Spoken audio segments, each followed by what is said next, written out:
अजगर सर पर कृपा की, नंद बाबा को बचाया। लेकिन मैं एक बात बता दूं, अब कंस का उत्पात बहुत हो गया। सुबह नारद जी के पेट में पानी, अब कैसे करके कंस मरे, क्या करें, बहुत उत्पात बड़ा कर दिया इसने। तो तुरंत महाराज नारद जी पहुंच गए कंस के यहाँ। बोले सुनो कंस राजा, तो तुमने अपनो काल नहीं मार पाओ, ऐसे थोड़ो मार पाओगे। तो बोले भाई बुलाओ, मथुरा में यज्ञ कराओ और बस यही मार देना। ये क्यों कहा मालूम है? अब समझ लो कंस मत हुए। हाँ यही के लिए गए, इसी के लिए गए नारद जी। कंस ने तुरंत जो है कहा, बोले ठीक। और तुरंत उसने कहा गच्छ नंद ब्रजम तक। अक्रूर जी को बुलाया और कह दिया, बोले अक्रूर जी गच्छ चले जाओ ब्रज में और कृष्ण बलराम को ले आओ। सज्जनों कृष्ण बलराम को लेने के लिए अक्रूर जी गए और जैसे ही गए तो संध्याकालीन बेला थी।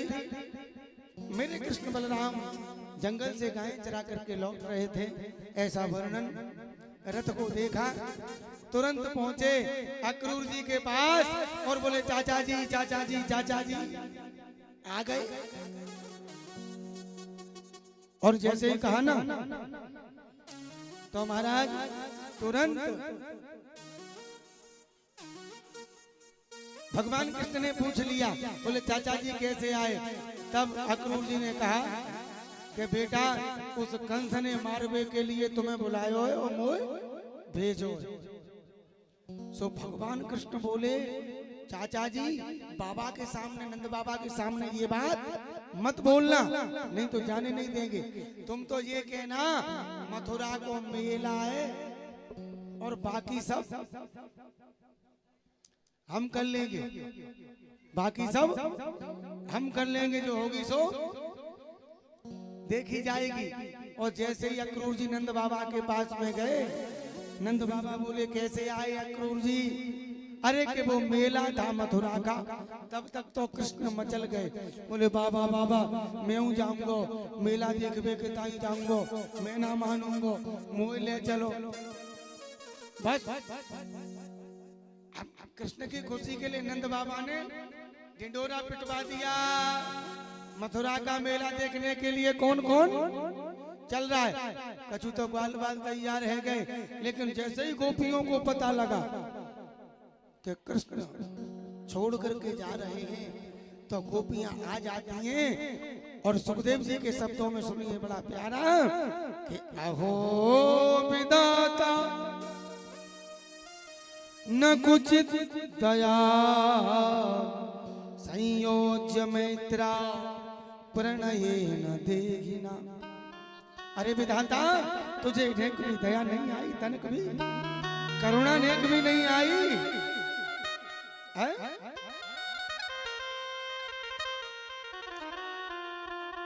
और कृष्ण को जाकर के गोपियां कहती हैं, हे प्रभु पहले तो तुम जीव में प्रेम जागृत करते हो और प्रेम करने के पश्चात उसे छोड़ करके चले जाते हो, चल देते हो। और गोपियां कहती हैं कि सजन सखारे जाऊंगी मेरे नैनो मरेगी रोए बिधना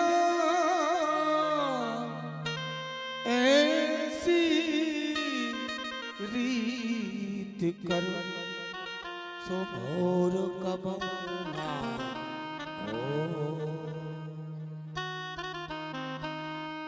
अरे विधाता ब्रह्मा तुझे दया नहीं आती विधि? ऐसा कोई यत्न कर दे कि प्रातः काल नहीं हो, यदि सुबेरा नहीं होगा तो हमारे प्राणनाथ हमें छोड़कर नहीं जाएंगे। और आज गोपियां रथ के आगे लेट जाती हैं और मैया यशोदा कहती है लाला आज तो छोड़ के वो मथुरा जाएगा। मैया धड़ाम से पछाड़ खा के गिर पड़ती है जमीन पे। बोले लाला तू यह बात को याद मत करना कि एक मिट्टी की मटकी को फोड़ने के वजह से मैंने तो उखल में बांध दियो। यह बात को मत सोचना कि मेरी एक मिट्टी के मटके के बराबर औकात नहीं, इसको मत सोचना। गोपियों को ऐसा लग रहा है मानो गोपियों के हृदय से प्राण ही निकले जा रहे हैं और रथ के आगे लेट मेरे प्रभु कहते हैं गोपियों परस्वः आगमिष्यामि, मैं परसों आ जाऊंगा। परस्वः मैं परसों आ जाऊंगा ना, क्यों चिंता करती हो? गोपी कहती है प्यारे वादा परसों का तुम कर रहे हो लेकिन मुझे तो कल तक भी तसल्ली नहीं है, मैं कैसे जीऊंगी? मैं तो जीती हूं तेरे सहारे प्यारे, तुम बिना तन्हा जी ना सकोगे।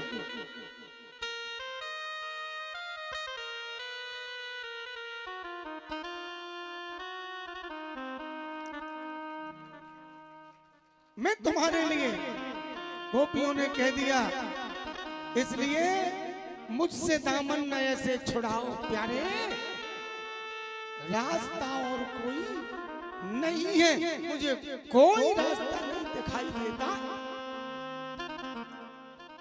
आपने तो साथ में रहने का, साथ में जीने का वादा किया था है? और आज मुझसे नजरें चुरा करके चले जा रहे हैं। हे गोपाल तुम्हारी नजर क्यों झुकी है? कुछ तो बोलो, कुछ तो कहो। प्रभु कहते गोपियों परसों आ जाऊंगा। गोपियां कहती हैं तुम परसों की बात करते हो,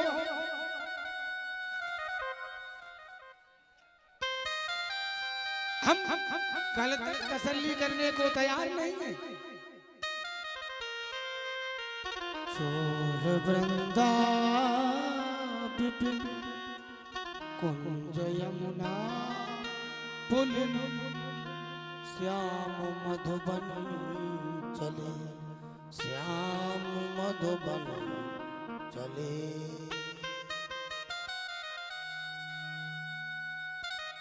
वृक्ष सूखे सकल धाम, यमुना तजी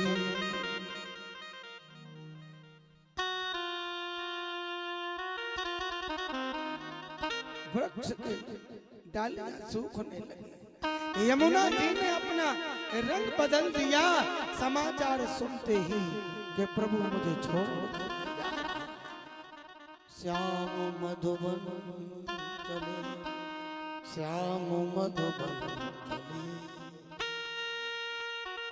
और सज्जनों मेरे प्रभु अक्रूर जी के साथ रथ में बैठे, भागवत जी में वर्णन, जब तक रथ की ध्वजा उन गोपियों को दिखाई देती रही ना प्यारे, एक टक अपलक दृष्टि से गोपियां मेरे प्रभु को निहारती हैं।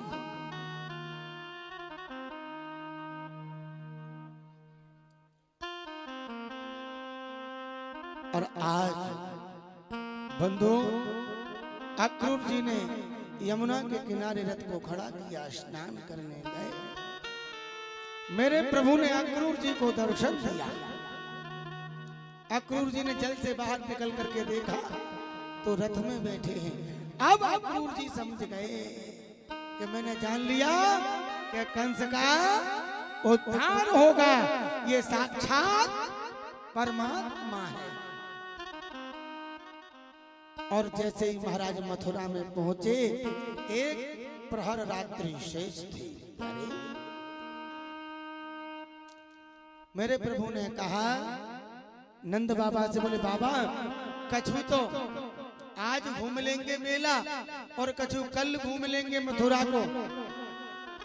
ग्वाल वालों के साथ में मेरे प्रभु गए। सो आगे चल करके देखा एक कंस का धोबी, और मेरे प्रभु ने कहा मामा जी राम राम। पहले तो बोला नहीं, दोबारा बोला हाँ जी क्या बात है। भाई कंस का धोबी। तो कृष्ण ने कहा मामा जी ये कपड़े हमको मिल जाएंगे क्या। सो कंस का धोबी था तेज तर्रार, बोला फिरते हो ग्वारिये, तुमने ऐसे वस्त्र कभी पहने? हाँ? ऐसे कपड़े पहने हैं तुमने? तो बंधुओं मेरे प्रभु को आया क्रोध, एक मुक्का मारा मुष्टि और सीधा किया और धोबी के माथे में। धोबी गोविंदा नमः। भगवान बोले ग्वाल वालों से पहनो बढ़िया ड्रेस चकाचक। अब ड्रेस तो पहन ली। भगवान बोले ग्वाल वालों से अब ठीक है। बोले लाला तेने पहले ना बताई, हम अपने मामा के घर जा रहे हैं तो हम भी बढ़िया पहन के आते। अब ये कपड़ा तो पहराई दिए तेने, लेकिन इनकी फिटिंग ना काई पाजामा को तो लंबो एक पांव और काई कुर्ता की एक बाह लंबी। ये रोड है साफ करे। भगवान बोले व्यवस्था करता हूं। ऐसा वर्णन आगे चल करके महाराज एक दर्जी मिला।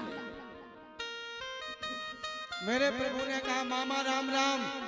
दर्जी होते हैं चतुर, चंट, होशियार। उसने समझ लिया धोबी का क्या हाल होगा, वो हमारा होगा। तो पहले से ही बोला आइए ना सरकार बैठो कहिए। अरे बोले मामा जी ये कपड़ा फिटिंग बनाना है। बोले अभी लो। जितने कारीगर थे साहब बिठा दिए और सबके कपड़ा फिटिंग है। तो भगवान खुश हो गए।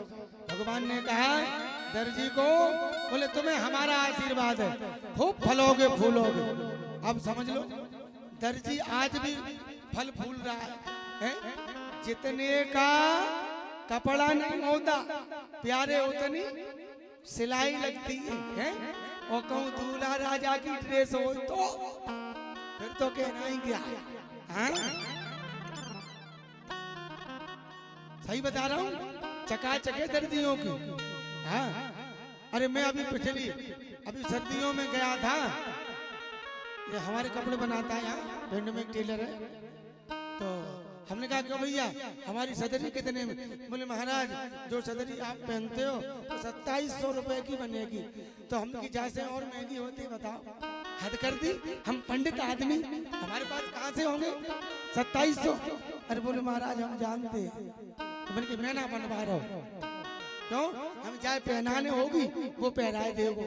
हाँ और मैं सही कह रहा हूँ। अगले दिन डीएसपी साहब ने ग्वालियर से 3600 की भेजी लेके खादी भंडार। अब आप बताओ एक बार प्रेम से बोलिए राधे। हाँ मैंने एक भी कपड़ा नहीं खरीदा।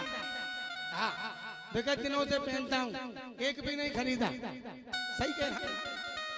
जितने सब जानते हैं, हमारे जितने भक्त हैं वो जानते हैं कि महाराज ऐसा पहनते हैं।